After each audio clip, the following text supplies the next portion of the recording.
Hello everyone, আসসালামু আলাইকুম। শুভ সকাল সবাইকে। আজকে আমার সকালে উঠে মনটা খারাপ হয়ে গেছে বিকজ আমার পুডিংটা সেট হয়নি, ভেঙে গেছে। দেখেন, আমি রাতে বানিয়েছিলাম বিকজ আজকে তো ফ্রাইডে অ্যান্ড দ্যাটস ওয়াই আমি সকালে নাস্তা দেওয়ার জন্য বেবিদেরকে এই জন্য বানিয়েছিলাম।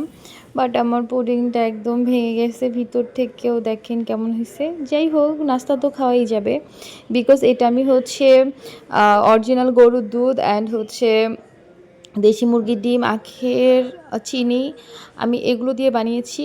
এটা বেবিদের জন্য কোনো ক্ষতি করবে না, খুবই ভালো, good for skin, good for health. So সকালে নাস্তা হিসেবে আপনারাও বেবিদেরকে পুডিং দিতে পারেন। ক্যারামেল পুডিং অনেক ইয়ামি অ্যান্ড অনেক সফট থাকে বিকজ বেবিরা আরামসে খেতে পারবে। যাই হোক, এখন আমার মতো আপনারা মানে এভাবেই ভাঙবেন না, একটু ভালো করে ইনগ্রিডিয়েন্টগুলো মিক্স করবেন অ্যান্ড সুন্দর করে সেট করবেন বিকজ আমি তো নর্মালি নাস্তার জন্য বানিয়েছি, এর জন্য যেমন হয়েছে প্রবলেম নেই। বাট আমি এর আগে পরেও অনেক পুডিং বানিয়েছি যেটা অনেক সুন্দর করে সেট হয়েছে। সো কেমন লাগলো